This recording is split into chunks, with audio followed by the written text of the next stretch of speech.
Hello students, NCERT science class 10 की इस video में आपका स्वागत है। इस वीडियो में हम 10th क्लास साइंस के चैप्टर 7 नियंत्रण एवं समन्वय से संबंधित महत्वपूर्ण एमसीक्यू देखेंगे। इस वीडियो में हम सिलेक्टेड ऑब्जेक्टिव क्वेश्चंस देखेंगे जो आपके प्रिपरेशन के लिए काफी हेल्पफुल होगी। तो इस प्रकार ये वीडियो आपके लिए काफी फायदेमंद होने वाली है। इस वीडियो को आप लास्ट तक जरूर देखें। तो आइए हम वीडियो शुरू करते हैं। देखते हैं फर्स्ट क्वेश्चन। निम्न में से कौन सा हार्मोन रक्त में शर्करा स्तर को नियंत्रित करता है? ऑप्शन दिया गया है टेस्टोस्टेरॉन, थायरॉक्सिन, इंसुलिन और एड्रेनलिन। इस क्वेश्चन में हमें बताना है एक ऐसा हार्मोन का नाम जो हमारे शरीर में रक्त की शर्करा स्तर को नियंत्रित करती है। इसका सही जवाब होगा इंसुलिन। इंसुलिन एक ऐसा हार्मोन है जो हमारी रक्त में शुगर लेवल को मेंटेन करता है। अगला क्वेश्चन, हमारे शरीर में कौन सा अंग इंसुलिन का उत्पादन करता है? ऑप्शन है यकृत, अग्नाशय, अवटु ग्रंथि और अध्युरिक ग्रंथि। इंसुलिन नामक हार्मोन का उत्पादन हमारी अग्नाशय में होता है, यानी हमारी पैंक्रियाज इंसुलिन का उत्पादन करता है। अब नेक्स्ट क्वेश्चन, यौवनारंभ के समय लड़कों में किस हार्मोन के स्रावन के कारण अनेक शारीरिक परिवर्तन दिखाई देती है? ऑप्शन दिया गया है एड्रेनलिन, इंसुलिन, टेस्टोस्टेरॉन और एस्ट्रोजन। तो इस क्वेश्चन का सही जवाब होगा टेस्टोस्टेरॉन। जब बच्चे 10 से 12 साल की उम्र के हो जाते हैं तो उस टाइम लड़कों में टेस्टोस्टेरॉन नामक हार्मोन के स्रावन के कारण अनेक प्रकार की शारीरिक परिवर्तन दिखाई देती हैं। तो इस प्रकार इस क्वेश्चन का सही जवाब होगा टेस्टोस्टेरॉन। अब अगला क्वेश्चन, यौवनारंभ के समय लड़कियों में किस हार्मोन के स्रावन के कारण अनेक शारीरिक परिवर्तन दिखाई देते हैं? ऑप्शन दिया गया है एस्ट्रोजन, टेस्टोस्टेरॉन, थायरॉक्सिन या इनमें से कोई नहीं। जब लड़कियों का उम्र 10 से 12 साल हो जाती है उस समय उनके शरीर से एस्ट्रोजन नामक हार्मोन का स्रावन होता है और इस हार्मोन के स्रावन के कारण अनेक प्रकार की शारीरिक परिवर्तन दिखाई देती हैं। तो इस प्रकार इस क्वेश्चन का सही जवाब होगा एस्ट्रोजन। अब नेक्स्ट क्वेश्चन, नेक्स्ट है क्वेश्चन नंबर 5। हमारे आहार में आयोडीन की कमी से कौन सा रोग होता है? ऑप्शन हमारे पास दिया गया है गाइटर, मधुमेह, बौनापन या नपुंसकता। तो जब हमारे आहार में आयोडीन की कमी हो जाती है तो हम ग्वाइटर यानी घींघा रोग के शिकार हो जाते हैं। इस रोग में क्या होता है कि गर्दन फूल जाती है और इस रोग का लक्षण यह है कि फूली हुई गर्दन। अब नेक्स्ट क्वेश्चन देखते हैं। निम्न में से कौन सी ग्रंथि थायरॉक्सिन हार्मोन का स्राव करता है? ऑप्शन दिया गया है पीयूष ग्रंथि, अवटु ग्रंथि, अध्युरिक ग्रंथि और थाइमस ग्रंथि। इस क्वेश्चन का सही जवाब होगा अवटु ग्रंथि। हमारे शरीर में अवटु ग्रंथि होती है जिससे इंग्लिश में थायराइड ग्लैंड कहा जाता है। ये हमारी गर्दन पर स्थित होती है। ये ग्रंथि जो है ये थायरॉक्सिन नामक हार्मोन का स्राव करती है। अब नेक्स्ट क्वेश्चन, जंतुओं में नियंत्रण एवं समन्वय के लिए सहायक होते हैं। ऑप्शन दिया गया है तंत्रिका तंत्र, पेशियां, हार्मोन या उपर्युक्त सभी। तो जंतुओं में नियंत्रण और समन्वय के लिए सहायक होने वाले अवयव हैं तंत्रिका तंत्र, पेशियां और हार्मोन, यानी इस क्वेश्चन का सही जवाब होगा उपर्युक्त सभी। अगले क्वेश्चन में पूछा गया है कौन सा हार्मोन विषम परिस्थिति में जीव को लड़ने या दौड़ने के लिए तैयार करती है? हमारे पास 4 ऑप्शन दिया गया है थायरॉक्सिन, वृद्धि हार्मोन, एड्रेनलिन और टेस्टोस्टेरॉन। इसका सही जवाब होगा एड्रेनलिन। जब जीव विषम परिस्थिति में होती हैं तो ये अपने शरीर से एड्रेनलिन नामक हार्मोन का स्राव करती हैं और ये हार्मोन शरीर को पूर्ण रूप से लड़ने या दौड़ने के लिए तैयार करती हैं। चलिए अब नेक्स्ट क्वेश्चन देखते हैं। निम्न में से कौन सा पादप हार्मोन कोशिका विभाजन को प्रेरित करता है? 4 ऑप्शन दिया गया है। पहला है ऑक्सिन, दूसरा है साइटोकाइनिन, तीसरा है जिबरेलिन और चौथा है एब्सिसिक अम्ल। पादपों में यानी पौधों में कोशिका विभाजन को प्रेरित करने वाला हार्मोन है साइटोकाइनिन, यानी साइटोकाइनिन नामक हार्मोन जो है ये कोशिका विभाजन को प्रेरित करती है। अब नेक्स्ट क्वेश्चन। शाखाओं का प्रकाश की दिशा में मुड़ना प्रकाशानुवर्तन कहते हैं। इस प्रक्रिया में कौन सा पादप हार्मोन की भूमिका होती है? इस क्वेश्चन में लिखा गया है कि शाखाएं जो है ये प्रकाश की तरफ मुड़ती हैं और इस प्रक्रिया को प्रकाशानुवर्तन कहते हैं। तो ये जो प्रक्रिया होती है इसमें कौन सी हार्मोन की भूमिका होती है? 4 ऑप्शन दिया गया है। पहला है एब्सिसिक अम्ल, दूसरा है ऑक्सिन, तीसरा है साइटोकाइनिन और चौथा है जिब्रेलिन। इसका सही जवाब होगा ऑक्सिन। पौधों में जो शाखाएं होती हैं और इस शाखाओं की जो अग्रभाग होती हैं उसमें ऑक्सिन नामक हार्मोन का संश्लेषण होता है और ये हार्मोन पौधों में छाया वाले भाग में एकत्र हो जाती हैं, जिसके कारण पौधों में जो छाया वाली भाग होती हैं उसकी वृद्धि अधिक होती है और इस प्रकार शाखाएं प्रकाश की ओर मुड़ता हुआ हमें दिखाई प्रतीत होता है। तो इस प्रकार इस प्रक्रिया में जो हार्मोन उत्तरदायी है वह है ऑक्सिन। अब नेक्स्ट क्वेश्चन।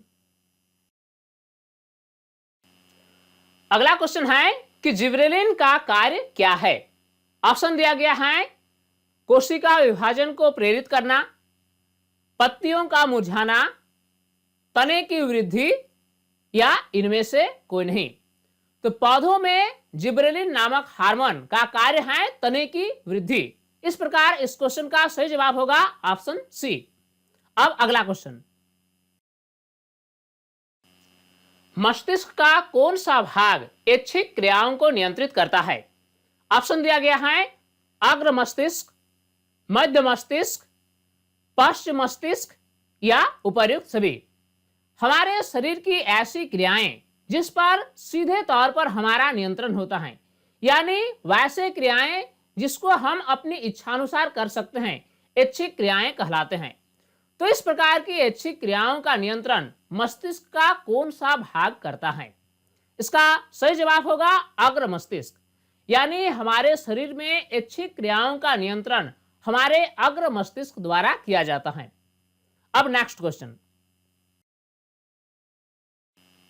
इसी प्रकार अगला क्वेश्चन है मस्तिष्क का कौन सा भाग अनिच्छिक क्रियाओं को नियंत्रित करता है?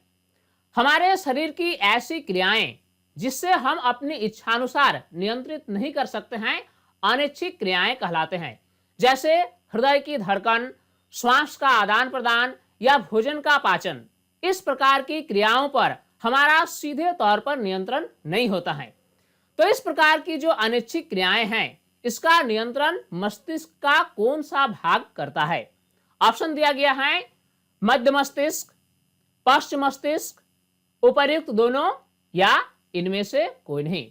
तो हमारे शरीर में अनिच्छिक क्रियाओं का जो नियंत्रण है वह मध्य मस्तिष्क और पश्च मस्तिष्क यानी उपर्युक्त दोनों के द्वारा किया जाता है। अब अगला क्वेश्चन।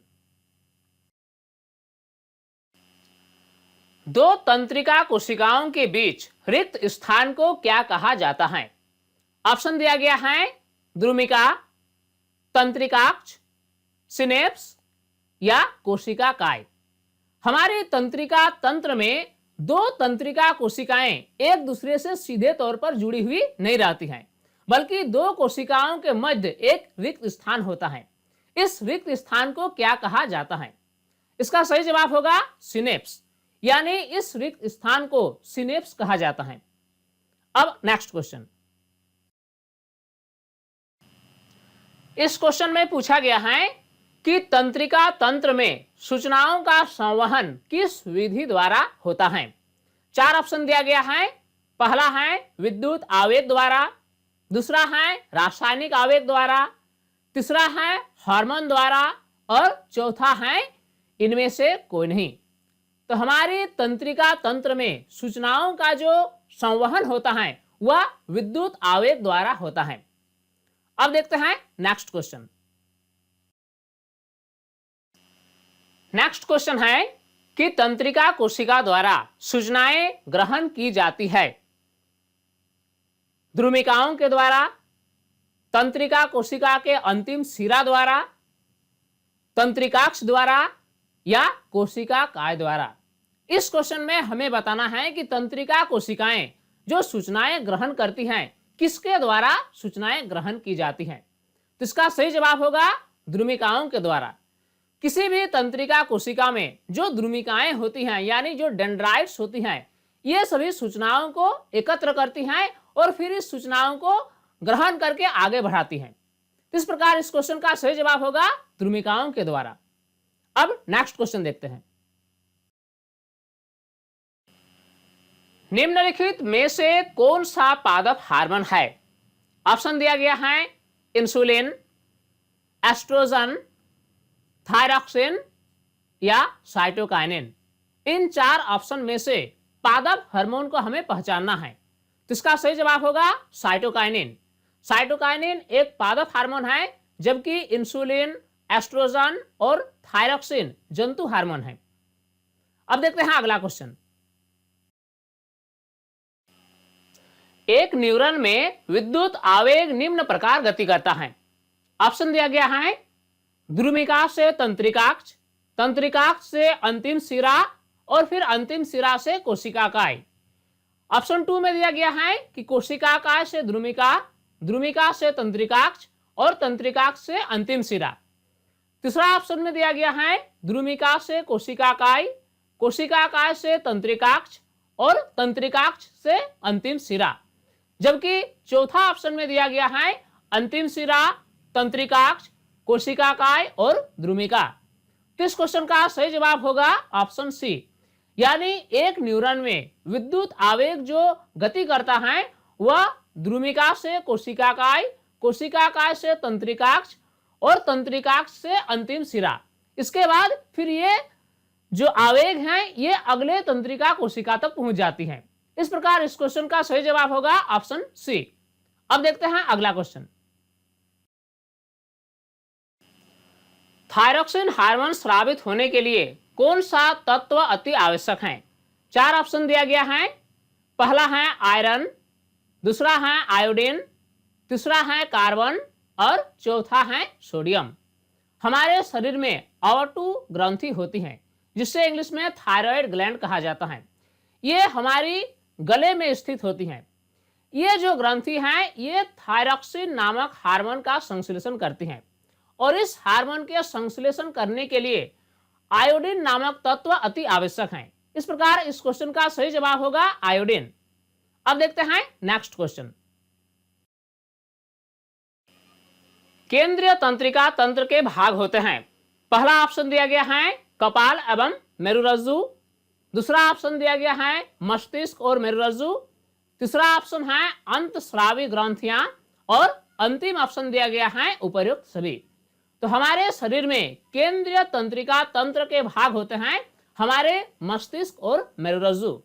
हमारी मस्तिष्क और मेरुरज्जु विभिन्न हिस्सों से सूचनाओं को एकत्र करती हैं। इस प्रकार मस्तिष्क और मेरुरज्जु केंद्रीय तंत्रिका तंत्र के भाग होते हैं।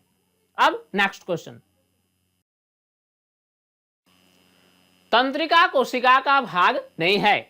ऑप्शन दिया गया है कोशिकाकाय, द्रुमिका, सिनेप्स या तंत्रिकाक्ष।